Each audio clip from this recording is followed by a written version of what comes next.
Puji Tuhan, Shalom. Haleluya, haleluya. Segala pujian, hormat, kuasa kita patut kembalikan kepada Tuhan Yesus. Karena saat ini saya kembali hadir di depan saudara, rekan-rekan saya yang ada di Persekutuan Okumene Oraet Labora hari ini. Kita bersyukur karena Tuhan Yesus terus menyertai dan membimbing hidup kita hingga kita semua ada hari ini. Semua karena kasih dan kemurahan Tuhan. Baik, puji Tuhan, saya berterima kasih kembali diberi kesempatan untuk boleh sharing firman Tuhan kepada teman-teman semua yang ada di tempat ini. Namun sebelum itu, mari kita berdoa bersama-sama minta pertolongan dan anugerah daripada Tuhan Yesus. Mari kita berdoa. Segala pujian, hormat, syukur, dan kemuliaan kami kembalikan kepadamu Tuhan Yesus. Karena hari ini kami bersyukur kami boleh kembali bertemu di dalam persekutuan kami kepada Tuhan. Lewat ibadah kami di tempat ini. Karenanya Bapa, biarlah apa yang kami lakukan saat ini biar ini menjadi korban dan dupa yang harum di hadirat Tuhan. Dan tiba saatnya kami akan mau belajar akan firman-Mu. Namun sebelum kami menerima Tuhan, kuduskan kami semua. Mata kami, pikiran, perasaan, hati kami, telinga kami. Agar firman-Nya akan dibagikan. Firman-Nya akan ditaburkan. Ini jatuh di tanah yang baik di hati kami semua. Firman ini akan berakar, firman ini akan bertumbuh, dan firman ini akan berbuah lebat dalam kehidupan kami semua. Karenanya Bapa, segala kuasa kegelapan yang ingin merampas sukacita lewat kebenaran firman, kami tolak, kami patahkan dalam nama Tuhan Yesus. Tinggalkan, biarlah hadirat-Mu saja yang menguasai kami. Hamba sebagai pembicara yang men-sharingkan firman-Mu, bahkan setiap umat-Mu yang melihat dan mendengar, sama-sama diberkati. Terima kasih Tuhan. Terima kasih Bapak, kami siap membaca, merenungkan, dan melakukan firman-Mu. Dalam nama Yesus, haleluya. Amin. Haleluya, puji Tuhan. Kita bersyukur karena Tuhan Yesus baik, saudara. Hari-hari ini, setelah beberapa waktu kita merayakan hari di mana hari besar, karya besar yang Tuhan kerjakan dalam hidup kita, lewat kematian Tuhan Yesus, lewat kebangkitan Tuhan Yesus, bahkan lewat kenaikan Tuhan Yesus ke sorga. Dia lakukan semua itu buat siapa saudara? Buat saudara dan buat saya. Buat banyak orang di muka bumi ini, agar hidup mereka boleh diselamatkan. Puji Tuhan, saudaraku yang saya kasih dalam Tuhan, yang ada di Persekutuan Oraet Labora, hari ini saya akan bagi tentang suasana di mana kita sedang jalani saat-saat ini. Di mana setelah Yesus naik ke sorga, setelah Yesus meninggalkan murid-muridnya, Yesus berjanji kepada murid-muridnya apa? Bahwa Dia akan memberikan penolong kepada kita, bahwa Dia akan memberikan penolong kepada murid-muridnya, bahwa Dia akan memberikan penghibur bagi murid-muridnya, bahwa Dia memberikan penghibur bagi saudara dan saya. Karenanya saya hari ini sharing tentang pekerjaan Roh Kudus dalam hidup orang percaya. Amin. Saudara dan saya adalah orang-orang percaya kepada Tuhan, dan saudara dan saya harus juga mengetahui dan memahami apa fungsi dari yang dijanjikan oleh Tuhan Yesus kepada kita. Apa yang dijanjikan adalah Roh Kudus bagi kita. Karenanya, saudaraku yang saya kasih dalam Tuhan, kita akan membaca firman Tuhan dalam Yohanes pasalnya yang ke-16. Injil Yohanes pasalnya yang ke-16. Saudara-saudara, kita akan membaca firman Tuhan ini.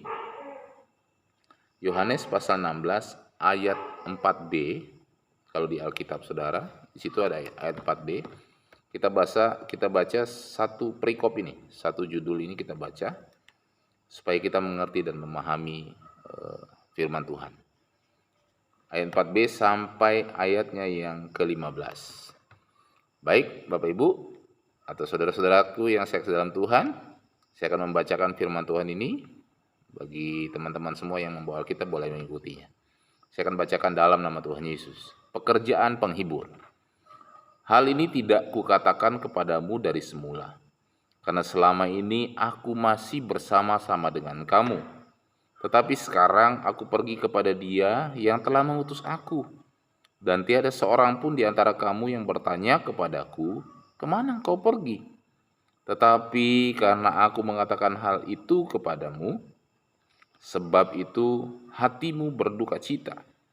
Namun benar yang kukatakan ini kepadamu adalah lebih berguna bagi kamu jika aku pergi. Sebab jikalau aku tidak pergi, penghibur itu tidak akan datang kepadamu. Tetapi jikalau aku pergi, aku akan mengutus dia kepadamu. Dan kalau ia datang, ia akan menginsafkan dunia akan dosa, kebenaran, dan penghakiman. Akan dosa karena mereka tetap tidak percaya kepadaku. Akan kebenaran karena aku pergi kepada Bapa dan kamu tidak melihat aku lagi. Akan penghakiman karena penguasa dunia ini telah dihukum. Masih banyak hal yang harus kukatakan kepadamu, tetapi sekarang kamu belum dapat menanggungnya.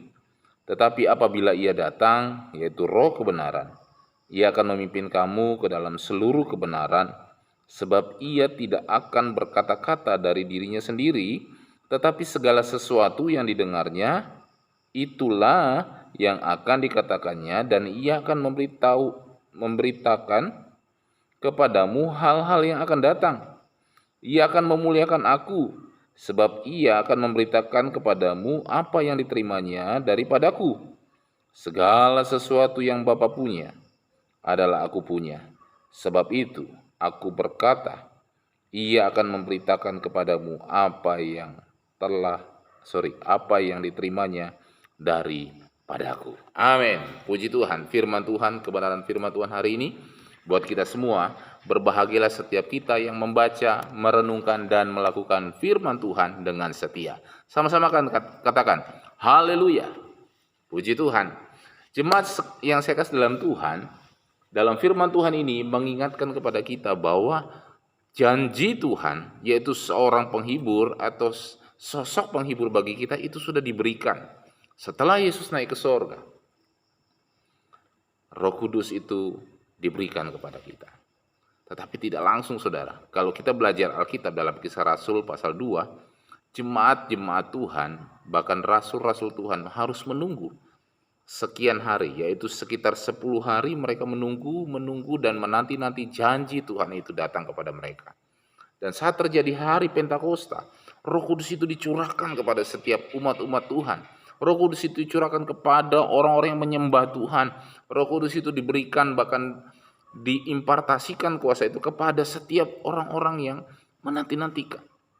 Nah, karenanya saudara, hari ini saudara akan saya sharing tentang pekerjaan Roh Kudus dalam hidup saudara dan saya. Saya akan ambil satu highlight dari sharing hari ini, yaitu ayatnya yang ke-8, bahwa berkata begini, dan kalau ia datang, ia akan menginsafkan dunia akan dosa, kebenaran, dan penghakiman. Ada 3 hal saudara yang disampaikan dalam ayat ini. Dan ini fungsi Roh Kudus yang dikerjakan saat-saat ini kepada kita. Saudara ingat kisah Adam dan Hawa. Pada waktu Adam dan Hawa berbuat dosa, saudara, memakan buah yang dilarang Tuhan untuk dimakan. Yang terjadi kepada Adam dan Hawa apa, saudara? Mereka menjadi takut. Mereka menjadi malu. Akhirnya mereka melihat sesuatu yang sepantasnya tidak mereka lihat.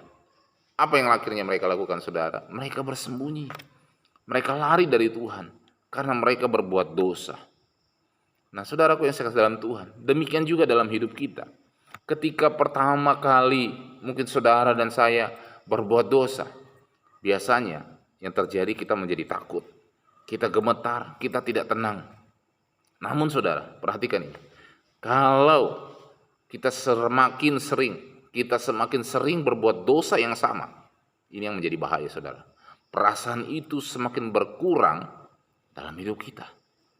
Saya ulangi lagi. Saudara, waktu kita pertama kali kita melakukan dosa, ya, contoh. Saudara melakukan dosa pertama kali. Taruhlah yang sederhana, saudara mengambil barang orang yang bukan milik saudara, saudara ambil. Awal-awal yang saudara lakukan itu, saudara punya rasa takut, saudara mungkin mengalami gemetar, saudara tidak tenang. Tetapi karena saudara melakukan hal itu, saudara merasa aman, tidak ada masalah, saya bisa saja jalan saja normal. Nah, hati-hati saudara. Namun semakin sering saudara dan saya mungkin berbuat dosa yang sama, perasaan takut, perasaan gemetar, perasaan tidak tenang itu semakin berkurang. Betul saudara? Nah, saya ingatkan hari ini, kalau saudara sudah tidak merasa lagi takut, gemetar, dan tidak tenang, hati-hati.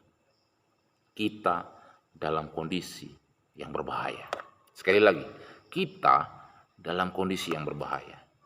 Saudara, Adam dan Hawa saat mereka melakukan dosa, kita bersyukur kepada Tuhan karena apa saudara? Waktu Adam dan Hawa melakukan dosa, Tuhan datang dan Tuhan cari Adam dan Hawa. Dan Tuhan berkata, Adam, Adam, di manakah engkau? Waktu Adam dan Hawa berbuat dosa saudara, Tuhan mencari mereka. Allah datang menghampiri mereka. Allah mencari mereka karena Adam dan Hawa adalah ciptaan yang sempurna. Dia serupa dan segambar dengan Allah. Kita ini adalah serupa dan segambar dengan Allah. Makanya Allah begitu mencintai dan mengasihi saudara dan saya. Nah, demikian juga saudara, Adam dicari, Hawa dicari oleh Tuhan. Demikian juga kehidupan saudara dan saya. Kalau kita berbuat dosa saudara, Tuhan menghampiri kita. Selama kita menyadari dosa itu, artinya Roh Kudus sedang bekerja dalam hidup saudara. Masing-masing saudara yang hadir hari ini, dalam hidup saudara sudah ada Roh Kudus. Saat saudara melakukan dosa, ada penolakan-penolakan yang terjadi dalam hidup diri saudara yang berkata jangan lakukan, jangan lakukan. Nah, demikian juga saudara dan saya saat kita berbuat dosa, Tuhan datang kepada kita lewat Roh Kudusnya untuk menyadari kita. Dalam ayat 8 tadi menginsafi kita dari dosa. Agar saudara kita punya kesempatan dan kemungkinan untuk meninggalkan dosa itu. Namun saudara, ini juga catatan penting bagi saudara dan saya. Kalau hati nurani kita mati dan tidak bekerja lagi, bahkan telah menjadi sumber kejahatan, dan jika kita tidak memiliki penyesalan, bagaimana mungkin saudara mau bertobat? Bagaimana saudara dan saya mau bertobat kalau kita tidak lagi hati nurani kita bekerja?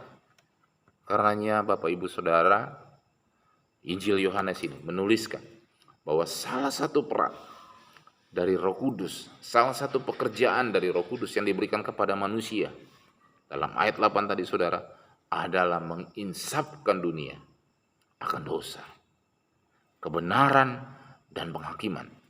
Tugas Roh Kudus yang pertama adalah membuat manusia menyadari akan dosa dan pelanggarannya. Karenanya saudara-saudaraku yang saya kasih dalam Tuhan, dalam buku, ada buku yang ditulis oleh anak Tuhan, judulnya Roh Kudus yang Memperbaharui Hidup Kita. Dikatakan dalam buku itu saudara, bahwa hal ini merupakan titik awal yang penting apabila manusia rindu mendapatkan keselamatan. Itu apa saudara? Menyadari kalau hidupnya sudah melakukan dosa. Nah, tugas Roh Kudus saudara adalah tadi menginsafkan. Yang kedua saudara, tugas Roh Kudus adalah memberi kesadaran kepada manusia akan apa yang benar dan apa yang harus kita perbuat, apa yang seharusnya kita lakukan.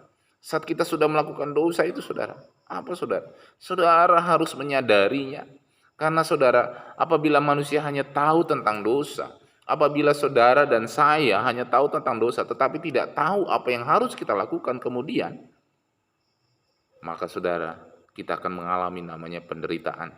Karena kita akan terus dikejar dengan rasa-rasa rasa bersalah, rasa berdosa, rasa tidak layak. Nah, ini hati-hati. Itu intimidasi iblis yang datang kepada saudara. Waktu saudara melakukan pelanggaran, waktu saudara melakukan dosa, kita tenang-tenang aja. Iblis malah suruh terus, ayo lakukan saja, aman, tidak ada yang lihat. Ya, banyak contoh saudara, mungkin di sekitar kita ada yang terjadi seperti itu. Tapi saudara, saya ingatkan kepada kita semua hari ini, bahwa dosa, sekali lagi, bahwa dosa adalah perusak hubungan manusia dengan Allah. Sekali lagi, dosa adalah perusak hubungan kita. Boleh saudara tepuk dada kita. Hubungan kita dengan Allah dirusak oleh perbuatan dosa yang kita lakukan. Banyak contoh saudara, apa dosa-dosa yang saudara lakukan? Kalau saudara terus lakukan, saudara dan saya terus lakukan dosa itu, malah membuat hubungan kita renggang dengan Tuhan. Ibarat begini, saudara menggunakan fasilitas wifi, contohnya seperti itu. Saudara, waktu saudara dekat aksesnya dengan wifi itu, saudara akan mudah sekali mengakses apapun yang saudara inginkan. Tetapi begitu saudara keluar dari akses wifi itu, taruhlah jaringan saudara tinggal 2, 3, 1 dan akhirnya hilang. Saudara mau mengakses apapun dari internet, saudara tidak akan dapat. Kehidupan saudara dan saya pun seperti itu. Kalau kita dekat dengan Tuhan, kalau kita selalu berhubungan dengan Tuhan, maka dosa itu tidak akan mungkin lagi mengganggu kehidupan kita. Walaupun serangan itu tetap datang, saudara. Serangan tetap datang. Ingat ya, saudara. Kalau kita mau dekat dengan Tuhan, serangan iblis itu tetap ada saja. Tapi kita sudah menjadi kuat karena pondasi kita kuat, kita bangun di dasar iman kita kepada Tuhan. Karena saudara, sekali lagi saya ingatkan, dosa adalah perusak hubungan manusia dengan Allahnya. Dengan mengetahui apa yang benar, saudara, Roh Kudus memberi pengertian bahwa kita telah berbuat dosa dan menunjukkan apa yang seharusnya kita lakukan. Karenanya saudara, saat Roh Kudus mengingatkan saudara dan saya, saat Roh Kudus mengingatkan kalau kita melakukan salah, Roh Kudus sedang melawat saudara dan saya. Banyak kala saudara, orang bertanya, saya kasih contoh sederhana saja. Rokok, apakah baik atau tidak baik? Rokok, apakah berdosa atau tidak berdosa? Saudara, hal yang sederhana bisa saya sampaikan begini. Ada yang bertanya kepada saya begini, Pak Pendeta, di mana ayatnya orang dilarang merokok? Saya kasih contoh sederhana seperti itu. Saya bilang, di pom-pom bensin itu banyak. Tidak harus dari Alkitab. Kalau mau ambil contoh dari Alkitab, kasihilah Tuhan Allahmu dengan segenap hatimu dan dengan segenap jiwamu. Kasihilah dirimu sendiri. Kasihilah sesama manusia seperti engkau mengasihi dirimu sendiri. Nah, kalau saudara mengasihi diri sendiri, saudara tidak akan merusak dan mengganggu orang lain. Minta maaf. Kalau saudara merokok, saudara hembuskan asap kemana-mana. Orang-orang yang tidak terbiasa merokok akan terganggu dengan kondisi itu.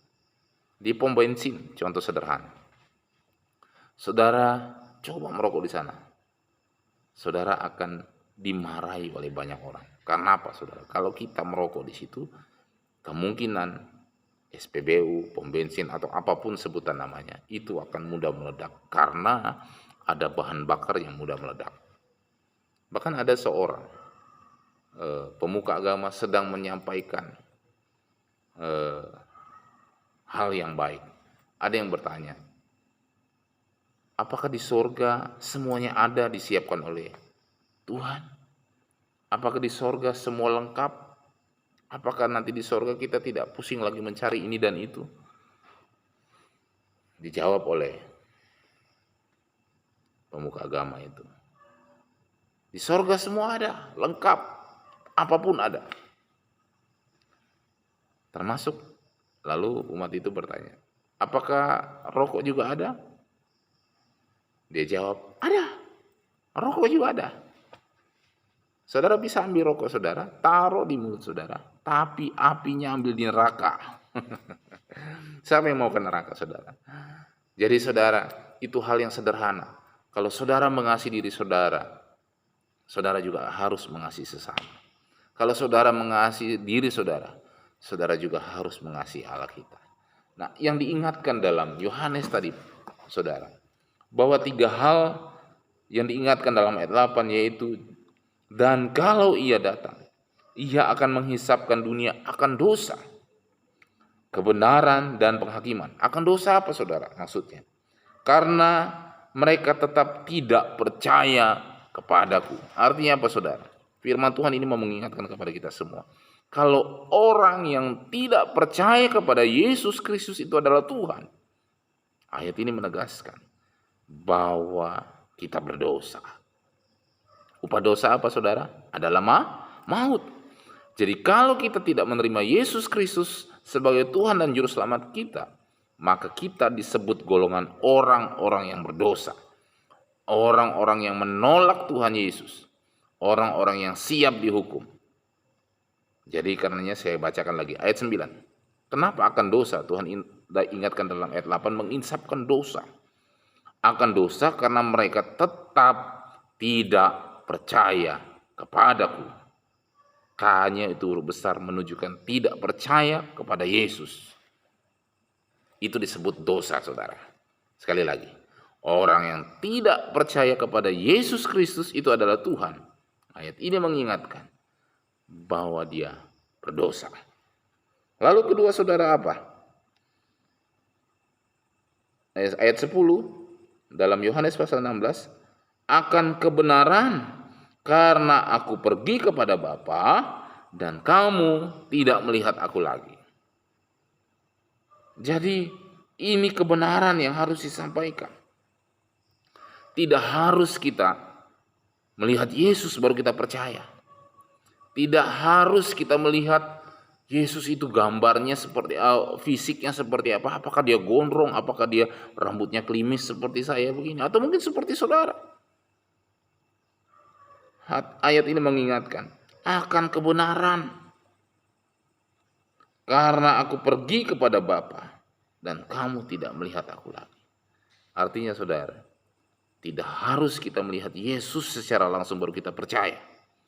Tapi walaupun kita tidak melihat, walaupun kita tidak ketemu saat ini, tapi kita yakin dan percaya kita akan ketemu nanti di sorga. Tapi saudara percaya, maka saudara akan mengerti, bahkan akan mengalami yang disebut namanya keselamatan.